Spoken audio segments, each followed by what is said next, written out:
Bonjour, bienvenue dans cette nouvelle vidéo. Aujourd'hui j'ai un projet très ambitieux, j'ai fait une sélection pour que vous puissiez trouver le livre. Le genre de livre, quand vous l'ouvrez, il se produit un phénomène consenti d'hallucination et de dissociation. Parce que vous quittez votre corps, vous n'êtes plus là, vous êtes à fond dans le livre. Bref, aujourd'hui je vous présente ma sélection ultime de page turner et il y en aura pour tous les goûts. On a du classique, de la science-fiction, du thriller, un bouquin qui m'a fait pleurer toutes les larmes de mon corps, et même de la littérature un peu ado et des sciences sociales. Bref, tout le spectre hétéroclite de mes lectures synthétisé pour en tirer de l'huile essentielle de page turner.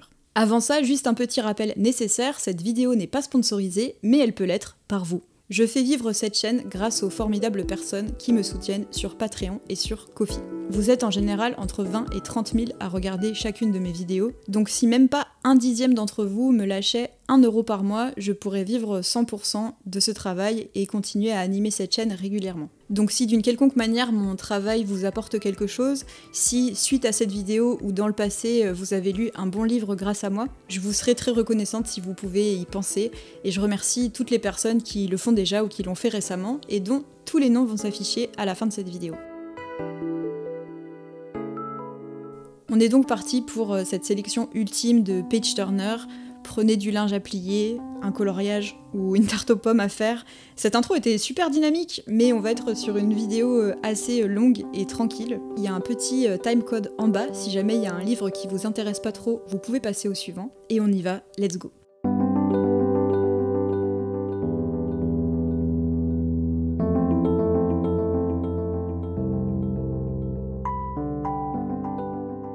Le premier livre de cette sélection de page turner, c'est Le livre de la sage-femme sans nom de Meg Ellison. C'est un roman états-unien paru en 2014 et seulement très récemment traduit en français. Je l'ai mis en premier de la sélection parce que là, on est vraiment sur du page turner de force 10. Quand j'ai lu ce livre, il m'était impossible de parler d'autre chose et de penser à autre chose. Ce roman, c'est un long récit post-apocalyptique dans lequel on suit une femme qui va tenter de survivre après une gigantesque épidémie qui a décimé l'humanité. Et cette épidémie, elle tue particulièrement les femmes et les enfants. Alors je sais pas vous, mais moi quand on me dit post-apocalyptique, c'est pas le genre qui m'enthousiasme le plus. J'ai vu Walking Dead et plein de films post-apo entre 2008 et 2012 quand c'était la grosse mode là. Mais voilà, sur le papier, c'est plus trop en tout cas ce qui m'appelle le plus. Et pourtant, j'ai mis le nez dans ce livre et je ne pouvais plus en ressortir. Quand le récit commence, on est vraiment juste après la catastrophe, le personnage est dans une grande ville complètement dévastée, avec les magasins pillés, etc. Et on va vraiment suivre semaine après semaine son quotidien qui est raconté sous forme de journal.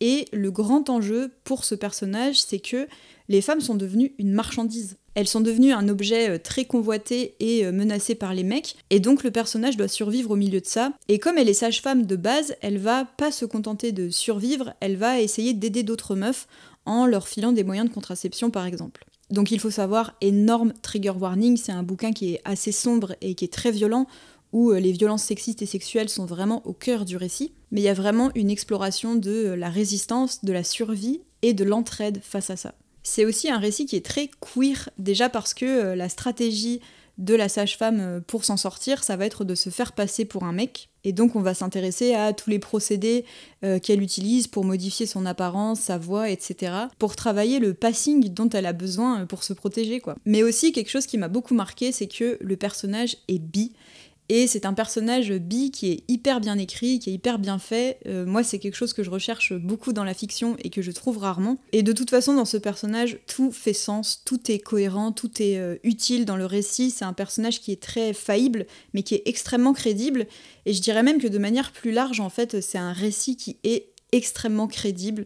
On y croit à mort. Et donc voilà, récit mais vraiment impossible à lâcher, j'en ai parlé en long et en large sur les réseaux parce que j'ai lu cette énorme brique en 2 jours et demi, c'était n'importe quoi. Et j'ai eu des retours de gens qui l'ont lu après ça et à qui ça a fait le même effet, donc voilà, je vous le recommande à 1 milliard de %.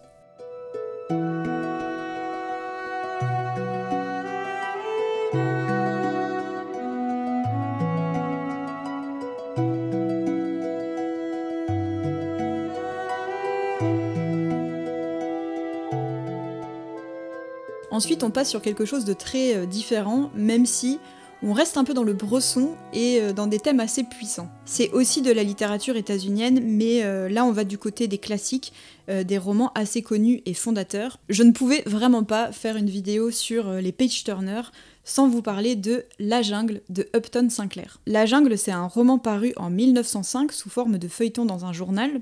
Et les récits parus en feuilleton, c'est souvent un bon indicateur de page-turner parce que tout l'exercice consiste à raconter l'histoire sous forme de chapitres assez courts et très impactants pour que les gens ils y pensent toute la journée ou toute la semaine et qu'ils se ruent sur le journal suivant pour pouvoir lire la suite. Et donc La Jungle, c'est un roman quasi-documentaire qui raconte la longue désillusion d'une famille d'immigrés lituaniens. Ils débarquent aux États-Unis pour vivre ce qu'on leur a vendu comme le grand rêve américain, l'ascension sociale, la propriété, tout ça. Mais ils vont se retrouver entassés dans un quartier ouvrier de Chicago où ils sont exploités par l'industrie de la viande. C'est vraiment un roman de descente aux enfers et il faut savoir que l'auteur, Upton Sinclair, il a fait un très très long travail d'immersion et d'enquête pour écrire son livre. Et suite à la parution, il y a des scènes qui ont tellement choqué l'opinion publique que Theodore Roosevelt, le président de l'époque, il a fait demander une enquête dans les industries décrites dans La Jungle. Et l'enquête a malheureusement corroboré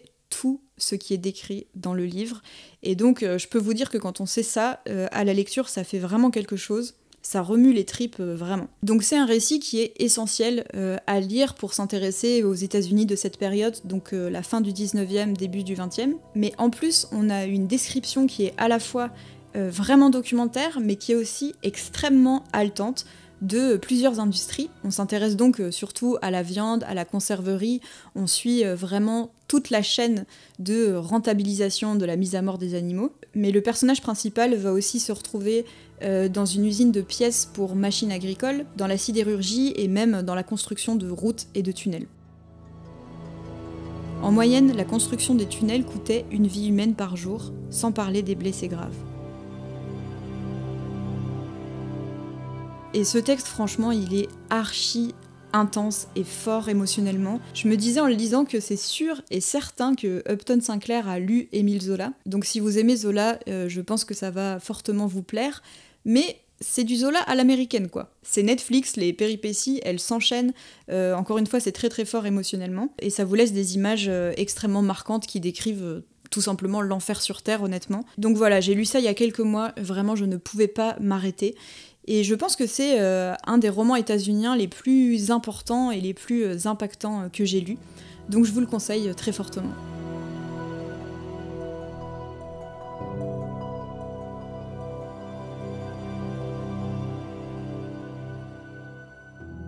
Ensuite, on va passer à quelque chose d'un peu plus léger.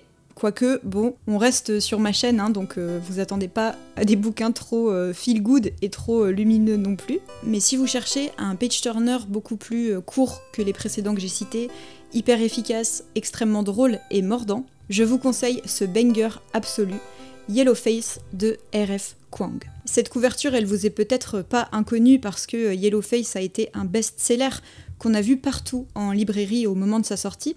Et donc je suis là pour vous dire que si vous n'avez pas sauté le pas, la hype autour de ce livre était totalement méritée. C'est juste génial. Yellowface, c'est une sorte de thriller éditorial dans lequel on suit un personnage qui va voler le travail littéraire d'un autre. Et on est vraiment dans les baskets et dans le point de vue de la méchante.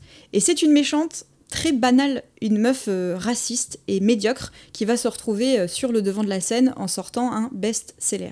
Et l'autrice en profite pour faire une grosse satire du monde éditorial et de la façon dont on va pré-choisir et pré-fabriquer un best-seller, l'impact de la presse, des réseaux sociaux, etc. Et je me suis fait la réflexion que c'est un livre qui rhabille pour l'hiver tous les auteurs, les mecs comme ça qui écrivent des bouquins un peu odieux, en disant « Non, mais en fait, c'est mon personnage qui est odieux, c'est pas moi ».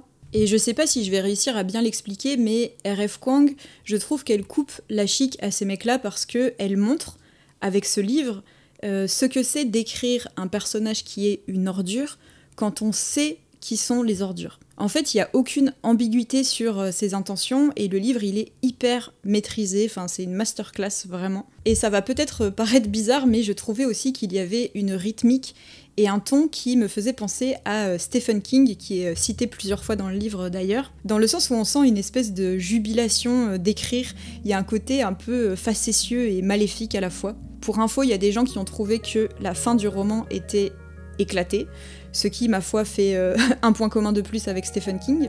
Je vous laisserai en juger, mais de toute façon, juste le voyage pour arriver jusqu'à cette fin est incroyable et trop bien fait et hyper savoureux. Donc bref, ça m'a trop charmé, j'ai adoré et je vous le recommande plus.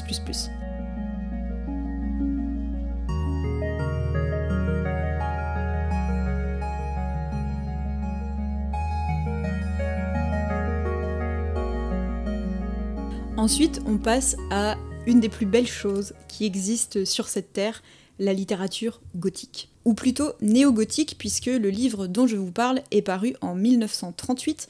Il s'agit de Rebecca de Daphné du Maurier. C'est un roman extrêmement connu qui a été adapté au cinéma par Hitchcock, et j'en ai parlé tellement de fois sur cette chaîne que si vous ne l'avez toujours pas lu, c'est de la biphobie à ce stade. Je le prends très mal et je vous en veux vraiment. Et donc si vous ne l'avez pas lu, je vous encourage à ne rien chercher sur ce livre, à ne pas regarder les adaptations ni rien.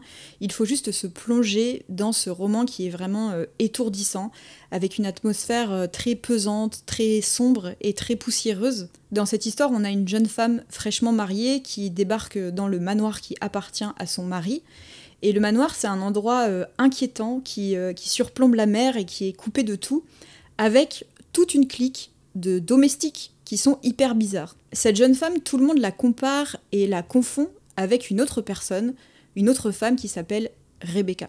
Et je vous en dirai pas plus, sachez seulement que ce livre, je l'ai lu un été il y a quelques années, et je donnerais, je pense, n'importe quoi pour revivre ce moment à nouveau. C'est prodigieux et c'est un page-turner parce que souvent dans les livres de Daphné du Maurier, pendant qu'on lit, on se persuade qu'on a compris ce qui allait se passer, on pense en savoir plus que les personnages alors que pas du tout. En réalité, on se croit trop malin et maline, mais on est mené en bateau du début à la fin par l'autrice et c'est hyper agréable et hyper saisissant. Ça donne une soif insatiable en fait de lire et d'avancer dans le récit. Et si jamais vous l'avez déjà lu ou si vous le lisez suite à cette vidéo, il y a de fortes chances que vous soyez un peu obsessionnel et que vous ayez envie de lire d'autres choses dans ce genre. Donc je vous recommande évidemment les autres livres de Daphné du Maurier, mais surtout mon deuxième coup de cœur c'est Ma cousine Rachel. C'est un roman néo-gothique encore une fois avec un manoir encore une fois, mais cette fois-ci c'est plus court.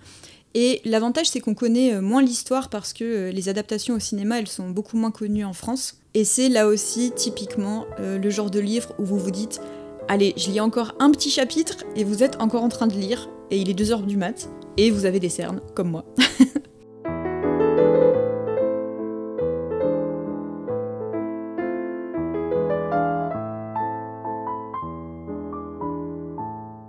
Oh là là, est-ce que je vais avoir les mots pour vous parler de ce livre? Le livre suivant, c'est, là encore on change de registre, là je vous parle d'un livre profondément émouvant et beau, que j'ai lu jusqu'à 3h du matin parce que je ne pouvais pas le lâcher et parce que ça m'a retourné tout simplement. Il fera incontestablement partie de mes meilleures lectures de 2025. Il s'agit de Les étoiles s'éteignent à l'aube de Richard Wagamese. C'est un roman qui est paru en 2014 et son auteur, Richard Wagamese, c'est un écrivain et un journaliste qui a gagné de nombreux prix et qui appartient à la nation Ojibwe, un peuple autochtone d'Amérique du Nord. Et donc son livre, son titre original c'est The Medicine Walk. Quand le roman commence, on suit un personnage qui est au milieu des grands espaces canadiens. On comprend qu'il vit plus ou moins dans la forêt, il circule à cheval, il allume des petits feux dans la prairie, il pêche des truites dans la rivière. C'est un peu Red Dead Redemption quoi. Et le roman s'appelle Medicine Walk parce que on va suivre ce personnage qui va emmener son père mourant en haut de la montagne pour l'enterrer. Et pendant ce trajet jusqu'à la montagne, on va comprendre le passé de ces personnages et la relation qui unit ce père et ce fils. C'est un roman bouleversant déjà sur les relations familiales, sur les traumatismes et sur les fractures entre personnes d'une même famille. Si vous avez des daddy issues, je peux vous dire que ce livre risque de frapper très très très très fort. Mais on a aussi toute la trajectoire d'un homme autochtone au XXe siècle au Canada, avec le lot de traumatismes hérités du génocide et de la colonisation, avec la guerre de Corée, le sujet de l'alcoolisme qui est très présent et de la pauvreté aussi. Donc c'est un récit super important et je pense auquel on n'est pas hyper sensibilisé en France. Et tout ça nous est raconté dans cette ambiance de vie au contact des espaces sauvages et c'est vraiment incroyable. Je vous lis quelques lignes parce que je pense que c'est le meilleur moyen de toucher du doigt l'atmosphère de ce livre. C'était ouvrir les yeux sur un petit matin brumeux d'été pour voir le soleil comme une tache orange, pâle, au-dessus de la dentelure des arbres et avoir le goût d'une pluie imminente dans la bouche. Sentir l'odeur du camp coffee, des cordes, de la poudre et des chevaux. C'était sentir la terre sous son dos quand il dormait et cette chaleureuse promesse humide qui s'élevait de tout. C'était sentir ses poils se hérisser lentement à l'arrière de ton cou quand un ours se trouvait à quelques mètres dans les bois, et avoir un nœud dans la gorge quand un aigle fusait d'un arbre. C'était aussi la sensation de l'eau qui jaillit d'une source de montagne, aspergée sur ton visage comme un éclair glacé. Bref, voilà, j'ai adoré ce roman, ça se lit tout seul et c'est magnifique. Je vous le conseille plus, et en fait si on envoyait des livres dans l'espace, pour que d'autres formes de vie entendent parler de l'humanité, je pense qu'il faudrait y mettre ce livre.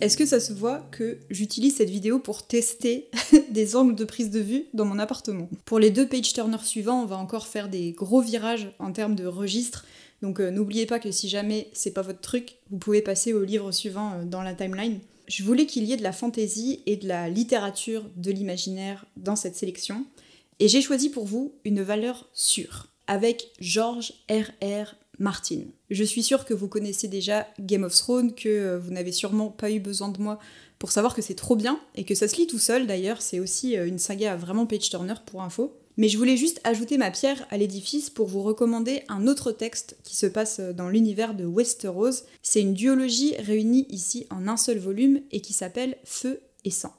Et wow, la claque! Je me serais jamais attendue à kiffer autant ce texte et à le dévorer comme je l'ai fait. Si vous voulez, on parle souvent de Feu et Sang comme un livre d'histoire. C'est un texte beaucoup plus impersonnel que le Trône de Fer où on va surtout apprendre des choses sur le lore, sur l'histoire de la famille Targaryen, sur les grands événements qui ont fondé le royaume, etc. Et sachez que moi je suis une meuf du lore, j'aime le lore, j'adore ça. Malgré ça, je pensais quand même m'ennuyer un peu en lisant ça. Mais je vous le dis, ce livre est un page-turner et c'est aussi une leçon narrative comme j'en ai rarement pris. Dans ce texte, George Martin, il va vraiment montrer sa brio, sa maîtrise, mais juste extraordinaire de la narration parce qu'il nous raconte une histoire collective. La trame du livre, elle se déroule sur un espace qui est très vaste et sur des dizaines et des dizaines d'années, mais il va faire des effets de ralentissement et d'accélération, des effets de zoom en fait sur certains événements et sur certains personnages. Je sais pas comment vous décrire ça, mais on est au milieu d'une bataille et puis peu à peu on suit un dialogue et hop, on reprend de la hauteur, on fait un détour pour préciser des choses sur la religion, etc. Et ça passe crème, genre, enfin, comment il fait quoi? Non seulement l'univers est très riche et trop intéressant, comme dans Game of Thrones, mais en plus ça m'a énormément impressionné en termes d'écriture. Et donc, si vous-même vous écrivez, notamment si jamais vous écrivez de la littérature blanche ou de la non-fiction et que vous pourriez avoir tendance à considérer la fantasy comme un sous-genre ou comme de la paralittérature, juste lisez ça et vous prendrez une très très grande leçon d'écriture et de focalisation.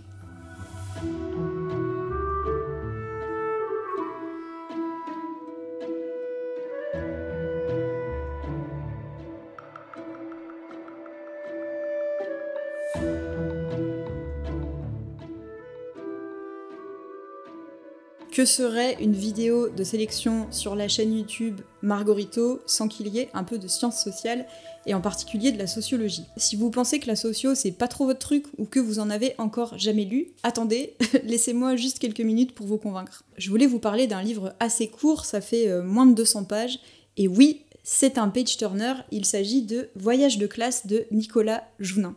Nicolas Jounin, c'est un chercheur français, et ce livre raconte une expérience qu'il a menée avec des étudiants en première année à l'université de Saint-Denis. Nicolas Jounin les a emmenés mener une enquête de terrain assez longue dans le Triangle d'Or à Paris, c'est-à-dire l'un des quartiers les plus riches de la capitale. Et le livre raconte cette expérience. C'est un récit que j'ai trouvé vraiment trop bien parce que, comme on est dans la peau d'étudiants en première année en sociologie, c'est à la fois l'occasion de vraiment s'initier aux classes sociales, à la ségrégation spatiale, la ségrégation urbaine, etc. Mais ça permet vraiment aussi de rencontrer et de s'approprier les méthodes d'enquête de la sociologie parce que Nicolas Jounin va vraiment nous expliquer pas à pas comment il a approché le sujet avec ses étudiants, comment ils ont commencé à faire des observations, puis des entretiens avec des personnes qui habitent dans le Triangle d'Or. Et d'ailleurs, il y a des anecdotes vraiment pas piquées des hannetons, comme dirait ma grand-mère. Et donc non seulement on apprend plein de trucs et je trouve que c'est à la fois quelque chose qui peut être une première lecture de sociologie mais qui peut permettre aussi de consolider ses connaissances si c'est déjà des choses qui vous intéressent. Mais en plus l'auteur raconte ça vraiment avec beaucoup de passion et avec un rythme assez enlevé. On a vraiment une sorte de frisson un peu journalistique, on a envie de voir comment l'enquête va avancer, qu'est-ce qui va se passer, etc. Et j'ai trouvé qu'il y avait à la fois énormément de rigueur et énormément de simplicité dans la façon dont Nicolas Jounin va nous raconter cette immersion d'étudiants et d'étudiantes de Seine-Saint-Denis dans le Triangle d'Or à Paris. C'est vraiment trop bien et je l'ai fait lire à quelques-uns de mes proches depuis que je l'ai découvert il y a quelques années et ils avaient adoré aussi quand bien même ils n'avaient jamais lu de sociaux, donc voilà. On me demande souvent c'est quoi les livres que je recommande un peu pour s'y mettre. Voyage de classe, c'est vraiment parfait pour ça.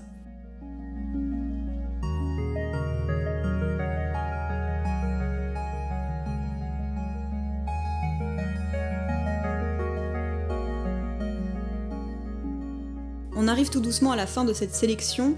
Il fallait quand même absolument que j'intègre dans cette vidéo le dernier page-turner que j'ai lu moi-même, qui m'a tenu en haleine pendant tout un week-end.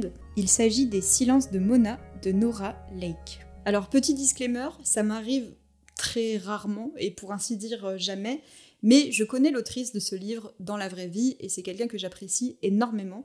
Donc je pense qu'il y a très peu d'objectivité dans cette chronique. C'est un livre, il me semble, qui s'adresse à des personnes un petit peu plus jeunes. En tout cas, je me suis fait la réflexion en lisant que si j'avais lu ceci quand j'avais 16-17 ans, je pense que ce serait devenu toute ma personnalité, j'aurais été folle de ce livre. Mais il y a quelque chose que je partage toujours avec mon moi de 16-17 ans, c'est une grande fascination pour les atmosphères un peu de pensionnat et pour les histoires de fascination et d'amour lesbienne très tragiques. On est sur un roman de Dark Academia un petit peu sombre et assez pervers dans lequel on va suivre la fascination d'une jeune fille pour une autre, donc dans un pensionnat. J'ai trouvé la narration hyper astucieuse et extrêmement haletante. Il faut savoir que Nora Lake, en civil, elle est prof de lettres.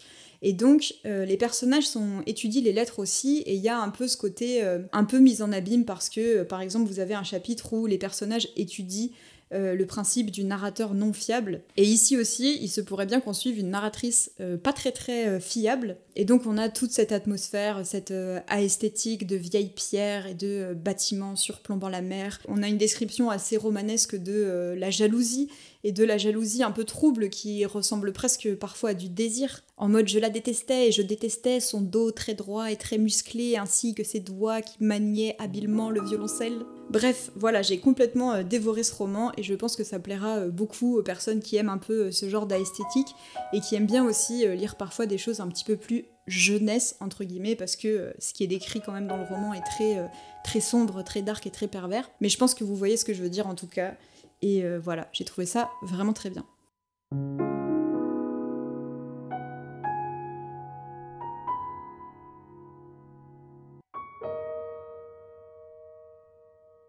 Bon, puisqu'on parlait de Dark Academia, laissez-moi vous présenter le dernier extraordinaire titre de cette sélection. C'est un livre que j'aime profondément et que je suis en train de relire parce que je prépare une vidéo sur son autrice Donna Tartt. Il s'agit du Chardonneret. C'était difficile de passer à côté de ce livre au moment de sa sortie en 2013 parce que ça a été un énorme best-seller qui a aussi gagné le prix Pulitzer. Mais j'ai l'impression qu'on l'a un peu oublié, ou en tout cas qu'on n'en parle plus beaucoup sur Booktube et sur les réseaux sociaux parce que il a été un petit peu éclipsé par Le Maître des Illusions, qui est l'un des romans fondateurs de la Dark Academia. Pourtant, à l'époque quand je les ai lus, le Chardonneret, il m'avait vraiment fait une beaucoup plus grande impression. Je me souviens que je l'avais lu en été, mais encore une fois, comme ça. Donc je voulais lui rendre un peu justice et lui faire un petit hommage, surtout que je sais qu'il y a beaucoup de gens comme moi qui aiment bien lire ce genre de gros pavés en été. Donc le Chardonneret, ça raconte quoi, me direz-vous ? En fait, je vous déconseille d'aller voir des résumés et je vais pas essayer de vous expliquer ce que ça raconte le Chardonneret parce que le Chardonneret, c'est un peu comme un voyage. Est-ce que quelqu'un a déjà essayé de vous raconter un voyage ? Moi, oui, et c'est super chiant. C'est pas du tout intéressant. Et bah, le Chardonneret, c'est un peu pareil. C'est une lecture qui est assez indescriptible et qui est vraiment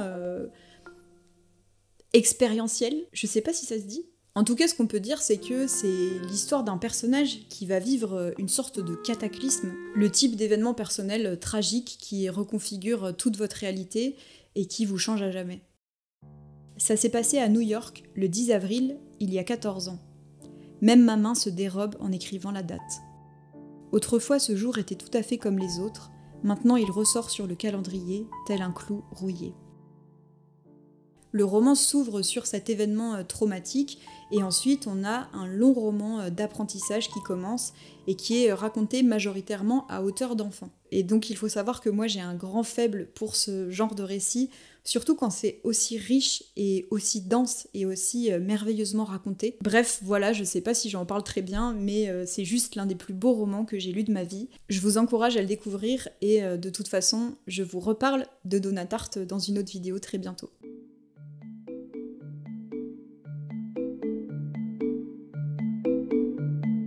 Merci énormément si vous entendez ces mots et que ça veut dire que vous avez écouté ma logorée jusqu'au bout. J'espère que cette vidéo vous a plu, si c'est le cas, n'hésitez pas à la liker, à vous abonner, ça m'aide très concrètement. Et si vous voulez m'aider encore plus, vous pouvez me payer un café sur Ko-fi ou sur Patreon.